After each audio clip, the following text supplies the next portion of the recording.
ህይወት እንደ ገበያ ነች። ለምሳሌ ገበያ ስትሄድ የማታየው ዕቃ የለም። ሊሰርቅ የመጣ ማለት ሊሸጥ የመጣ ብቻ ሊገዛ የመጣ አለ፣ ሊሰርቅ የመጣ አለ፣ ግብር ሊሰበስብ የመጣ አለ። ገበያ ነው። በህይወት ውስጥም በቃ እግረ መንገድ ልኑር ብሎም የሚኖር አለ። ዝም ብሎ ህይወቱን ሳያውቀው የሚኖር አለ። ሜሲ አጣጥፎ ሄዶ ምን ሊያደርገው ነው? ወደ ተመልካች ነው የሚጠልዘው። ጎል ከሌለ ምን ያደርገዋል?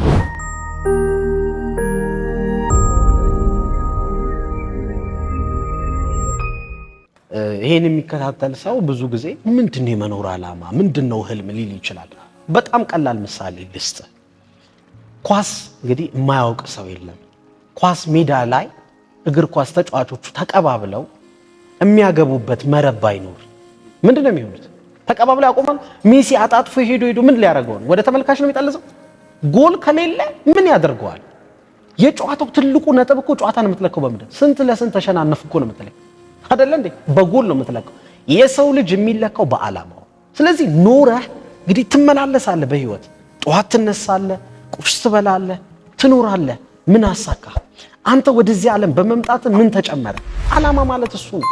ግን ከዛ በላይ አንተን የሚያነቃ ለመኖር የሚያነሳሳ ጠዋት ስትነሳ ደሞዝህ አይደለም መሮጥ ያለብህ ወሩ መጨረሻ ለምታገኝ ለምትኖርለት ዓላማ ነው። በነፃም ብትሰራው የሚያስደስት በቃ እንዴት ልበለ ላይክ ሳይከፈል ሰርታው የምትረካለት ነገር ሲከፈል ደግሞ በብዙ ጥፍ የምትሰራለት ነገር ከገንዘብ በላይ የሚያረካ ነገር ልክ ጠዋት ካልጋ ስትነሳ መኖርህን እንድትወደው የሚያደርግ የምወደውን እኮ እየኖርኩ ነው፣ የምወደውን እየሰራው ነው፣ የምወደውን እያደረኩ ነው የምትልለት ዓላማ። ህይወት እንደ ገበያ ነች። ለምሳሌ ገበያ ስትሄድ የማታየው ዕቃ የለም። ሊሰርቅ የመጣም አለ እኮ ሊሸጥ የመጣ ብቻ ሊገዛ የመጣ አለ፣ ሊሰርቅ የመጣ አለ፣ ግብር ሊሰበስብ የመጣ አለ። ገበያን አሁን ገበያን ዲፋይን ብታደርገው በጣም ብዙ ነገር ታገኝበታል። ዝም ብሎ እግረ መንገዴንም እስኪ ዕቃ ካለ ሊ ብሎ የሚያጣም አለ። በህይወት ውስጥም በቃ እግረ መንገዴ ልኑር ብሎም የሚኖር አለ። ዝም ብሎ ህይወቱን ሳያውቀው የሚኖር አለ። የሚኖርለትን ዓላማም የሚያውቅ አለ። ለምሳሌ ገበያ ሊሸጥ ቁጭ ብሎ የሚጠብቅ ነጋዴ እንዳለ ሁሉ በህይወት ውስጥ ፈጣሪ የፈጠረኝ ለዚህ ነው ብሎ የሚኖር አለ። እዚህ ህይወት እንደ ገበያ ነው። ዓላማ በስራ በገንዘብ ብቻ አይደለም። በመንፈሳዊ ህይወት ይገለጻል፣ በትዳር ይገለጻል። የኔ ዓላማ ቤተሰቤን ማስደሰት ነው ልትል ትችላለህ። የኔ ዓላማ በመንፈሳዊ ህይወቴ መረጋጋት ነው ልትል ትችላለህ። የኔ ዓላማ ትልቅ ሀብት መገንባት ነው፣ የኔ ዓላማ ትልቅ የትምህርት ደረጃ ላይ መድረስ ነው ልትል ትችላለህ። ዓላማ ግን በጣም ትልቅ መሆናል። አንድ የኮሌጅ ተማሪ ይመረቃለሁ ካለ ዓላማ አይደል፣ ያነሰ ዓላማ ነው። ከዓላማም በታች ነው፣ እቅድ ነው የሚሆነው። ለምን በቃ ከተማረ እኮ ይመረቃል። አንተን የሚያሮጥ መሆን አለበት። አንዳንዴ ለሰው ስትነግር ኧረ እባክህ አርፈህ ቁጭ በል አንተ አይከብድም እንዴ የሚያዝብል መሆን አለበት። ገባ እንዴ አንተ ምን አለ ቀለል ያለ ነገር ብትመኝ እስኪሉህ ድረስ ሰዎች የሚያስገርም መሆን አለበት። ምን ማለት ነው? ለምሳሌ ማለት በጣም መለጠጥ እኮ አይደለም፣ ግን ያለህበትን ሪከርድ መስበር አለበት። ለምሳሌ እመረቃለሁ ከምትል በጥሩ ውጤት ለምሳሌ ፎር አምጥቼ እመረቃለሁ ብትል ዓላማ ሆነ። ዓላማ የሚጠቅም ለምን መሰለህ? አሯሩጠ እንድትይዘው አይደለም፣ አንተ እንድትቀየር ነው። ለዓላማው ስትል አንተ ትቀየራለህ። ምን ማለት መሰለህ? ይኸውልህ እኔ ለምሳሌ በራሴ ምሳሌ ልስጥ። ትልቁ ሞቲቬሽናል ስፒከር መሆን ፈልጋለሁ። ሰዎችን ህይወት መቀየር ፈልጋለሁ። ብዙ ሰው እንዲያውቀኝ፣ ብዙ ሰው እንዲሰማኝ ፈልጋለሁ ብዬ ስነሳ ዓላማ ያስኩኝ ማለት ነው። አየህ አሁን ዓላማ ሆነ። መማሩ መውለዱ አይደለም። ሞቲቬሽናል ስፒከር ዓላማነት ነው። ትልቁ ሞቲቬሽናል ስፒከር መሆን ደግሞ ዓላማ ነው። አየህ ለዚህ ትልቁ ሞቲቬሽናል ስፒከር ሆናለሁ ስል ብዙ ሰው ጋር እደርሳለሁ። ዓላማዬን ለማሳካት ስል ግን እኔ ተቀየርኩ። ምን ማለት ይመስላል? አሁን ለምሳሌ እኔ ለዓላማዬ ስል ትልቁ ሞቲቬሽናል ስፒከር ለመሆን ስል ሪሰርች ሰራለሁ፣ እማራለሁ፣ ኢንተርናሽናል የሆኑ ሰርቲፋይድ ለመሆን ትምህርቶችን እማራለሁ፣ ትልልቅ ኮቾችን እሰማለሁ፣ ስልጠና ወስዳለሁ። ገብቷል? ብዙ ዋጋ ከፍላለሁ።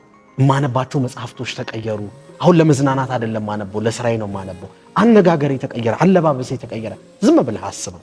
ጸጉሬን እንደዚህ ያንጨባርሬ ወይ ወደ ኋላ አስሬ እዚህ ጋር ተነቅሼ በቲሸርት ጀለሶች ፒስ ነው እንዴት ነው ምናምን ብል ማን ይሰማኛል? እኔ ተቀየርኩ ለህልሜ ስል ለዓላማዬ ስል እኔ ተቀየርኩ። ዓላማ የሚጠቅምህ ሐሳብህ እንድትይዘው አይደለም፣ አንተ እንድትቀየር። ስለዚህ አሁን አንተ በጣም በምርጥ ውጤት ከዚህ ኮሌጅ መረቃለሁ ካልክ ዓላማ ነው። ያንን ውጤት ለማምጣት ስትል ታጠናለህ፣ ጊዜ አጠቃቀም ይቀየራል፣ ለራስህ የምትሰጠው ቦታ ሰልፍ ኢሜጅ ይቀየራል። አንተ ራስህን አትንቆም፣ ታከብረዋለህ። ለትልቅ ዓላማ አጭተዋላ፣ ለትልቅ ቦታ ትፈልጓለህ ራስህ። እኔ ትልቅ ቢሊዮነር፣ ትሪሊዮነር፣ ሚሊዮነር ሆናለሁ ስትል ዓላማ ነው። ግን ምን ይሆናል ማለት ሚሊዮነር ለመሆን ስትል ትለወጣለህ፣ ጊዜ አጠቃቀምህ ይቀየራል። ገባ? በወሩ መጨረሻ ላይ 10 ሺህ ብር ነበር የምታገኘው። ሚሊዮን ለማግኘት ስትል ግን 2-3 ስራ ልትሰራ ትችላለህ። ተበድረ ቢዝነስ ልትጀምር ትችላለህ። አዲስ ትምህርት ልትማር ትችላለህ። ገባ? አንተ ትቀየራለህ። ዓላማ አንተን ካልቀየር አይጠቅምም። ለዚህ ነው አሁን መመረቅ ካልክ አንተ አትቀየርም፣ ትማራለህ። ጠዋት ገብተህ ትማራለህ፣ አቴንዳንስ ትይዛለህ፣ ትንሽ ታጠናለህ፣ ትፈተናለህ፣ አለቀ፣ ላይፍ አለቀ። አገባለሁ ካልክ ኖርማል እኮ ነው። ጓደኛ ትይዛለህ፣ ታገባለህ። ዓላማ ሲሆን ምርጥ ትዳር ገነባለሁ ስትል ግን ለምርጥ ትዳር ስትል ሚስትህን ትንከባከባለህ፣ ራስህን ትቀይራለህ። በመንፈሳዊ ህይወቴ በጣም ረካለሁ ካልክ ራስህን አመስጋኝ ትሆናለህ። ቤተክርስቲያን ይሆናል፣ መስጊድ ይሆናል፣ ትሄዳለህ፣ መንፈሳዊ ትሆናለህ። ትልቅ ዓላማ ማስቀመጥ የሚጠቅምህ አንተ በደንብ እንድትቀየር ራስ ላይ አብዮት ታስነሳለህ። እንደውም ስብሐት ገብረ እግዚአብሔር ምን ይላል መሰለ? ወጣት ስትሆን ይላል ብዙ ነገርህ ያስቀናል።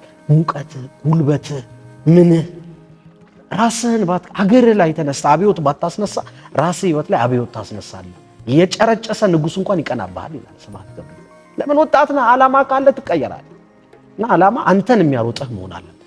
አንተ ለምሳሌ እኔ የምኖረው በዚህ ምድር ላይ በህይወቴ የምመላለሰው ምርጥ ጋዜጠኛ ለመሆን ነው ካልክ ዓላማህን አውቃል። ዓላማህን ያውቀህ ደግሞ መጀመሪያ አወቅ። ከዛስ ዓላማህን ለማሳካት ደግሞ ዋጋ ትከፍላለህ። ለዓላማ ትኖራለህ። ዓላማ ካልተሳካ ስትሟሟታለህ፣ ዋጋ ትከፍላለህ። ጀግና ነህ።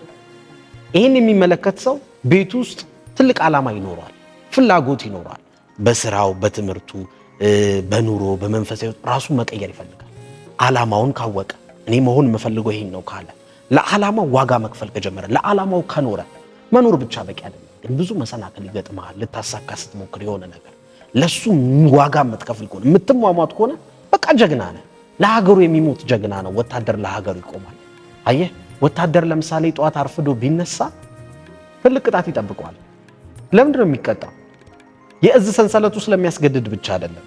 የሆነ ቀን ያ ሰው አርፍዶ ሲነሳ ሀገር ሊወረር ይችላል በሱ ምክንያት ትልቅ ኃላፊነት ካለበት።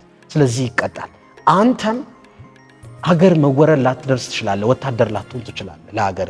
ለራስህ ግን ወታደር ሁን። ለስራ ስለዚህ በጠዋት ተነስ፣ ስፖርቱን ስራ፣ አንብብ፣ ራስህን ቀይር፣ ትምህርቱን ተማር። ለምን? ወታደር ነኝ በል። ያኔ ጀግና ትሆናለህ በህይወትህ ውስጥ።